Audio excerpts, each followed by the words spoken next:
آدمی ذرا سانسیں اکھڑنے لگیں تو ہمارے لوگ کہتے ہیں ہم اس کے پاس یاسین پڑھو تاکہ یہ تو جائے۔ یہ نسخہ قرآن کریم مردے کو مارنے کے لیے نہیں ہے، یہ مارنے کا نسخہ نہیں ہے، ہم نے وہ نسخہ بنا لیا۔ جو آدمی ذرا بیمار ہوا، محسوس ہوا کہ اب شاید یہ بچے یا نہ بچے، ہمارے لوگ کہتے ہیں کہ اس کے پاس سورہ یاسین پڑھو، مطلب یہ کہ یہ تو اب جائے، ہماری جان چھوٹے۔ میرے بھائی، یاسین قرآن کریم پورا یہ میت کے پاس پڑھنے کے لیے نہیں، یہ ہمارے پڑھنے کے لیے ہے جو زندہ ہیں، تندرست و توانا ہیں۔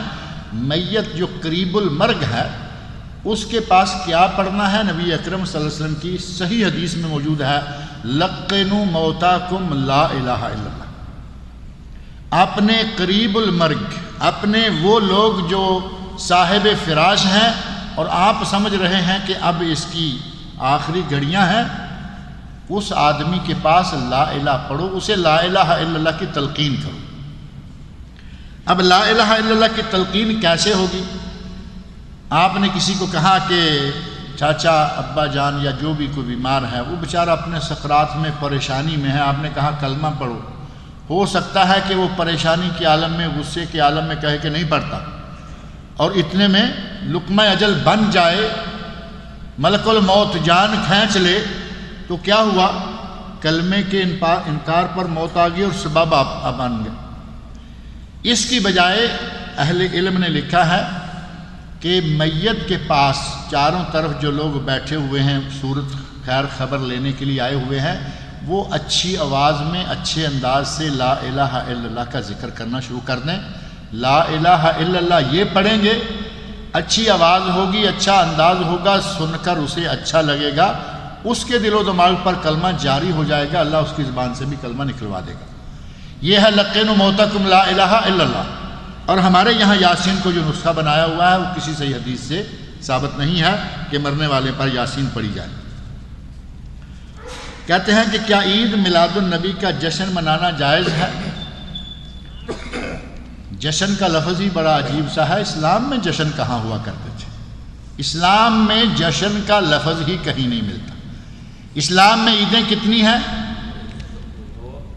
اسلام میں عیدیں کتنی ہیں؟ 2 سالانہ عیدیں صرف 2، عید الاضحیٰ اور عید الفطر۔ نوروز، مہرجان وغیرہ 2 میلے پارسیوں میں، ایرانیوں میں لگا کرتے تھے۔ نبی اکرم صلی اللہ علیہ وسلم نے فرمایا کہ اللہ نے تمہیں ان 2 میلوں کی جگہ 2 عیدیں عطا فرمائی ہیں۔ اور 2 عیدیں کون سی ہیں؟ عید الاضحیٰ، عید الفطر۔ فرمایا کہ ان 2 دنوں میں تم خوشی کرو، اللہ کا ذکر بھی کرو، اور پھر اللہ کا ذکر مسلمانوں کی عیدوں، مسلمانوں کے جلسوں، مسلمانوں کے اجتماعات کی نشانی ہے اللہ کا ذکر۔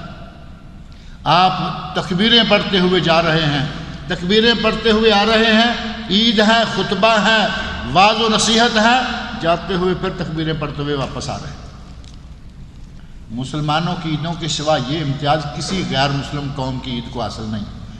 بھنگڑے، ڈانس، بدمستیاں، مدہوشیاں، شراب نوشیاں، فحاشیاں، بدکاریاں، مسلمانوں کی عید مقدس مبارک، اور وہ صرف 2 ہیں۔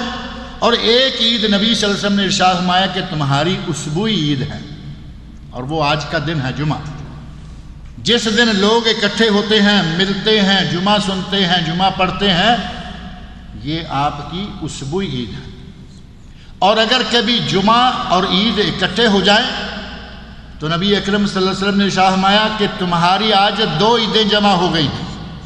اور ایسا ہوا، نبی صلی اللہ علیہ وسلم کے زمانے میں ہوا، بعد میں خلفاء راشدین کے زمانوں میں ہوا، صحابہ کے زمانے میں ہوا، اور صحابہ خوش ہوا کرتے تھے کہ آج ہمارے لیے 2 عیدیں جمع ہو گئی ہیں۔ ہمارے پاک و ہند میں خاص طور پر یہ مروجہ کہتے ہیں کہ اگر 2 عیدیں جمع ہو جائیں تو حاکم پر بھاری ہوتی ہیں، ہمیں خوشیاں بھی بھاری لگنے لگتی ہیں۔ اللہ کا نبی فرمائے 2 عیدیں 2 خوشیاں، اور ہمارا مسلمان کہے کہ یہ حاکم کے لیے بھاری۔ حاکموں کو ڈرانے کے لیے ایک نیا نسخہ تیار کر دیا۔ یہ اسبوعی عید ہے اور 2 سالانہ عیدیں ہیں، ان کے علاوہ اسلام میں کسی عید کا تصور نہیں۔ وہ عید میلاد النبی کہیں، جشن عید میلاد کہیں، کوئی بھی نام لیں۔ اور پھر اگر عید میلاد کا یا نبی صلی اللہ علیہ وسلم کی ولادت کا جشن منانا جائز ہوتا تو نبی صلی اللہ علیہ وسلم نے منایا ہوتا۔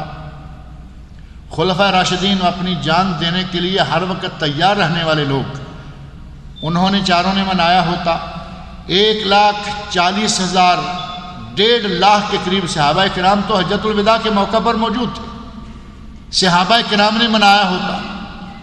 نبی صلی اللہ علیہ وسلم نے اپنی ولادت کے بعد ہوش سنبھالنے کے بعد کتنی عمر گزاری؟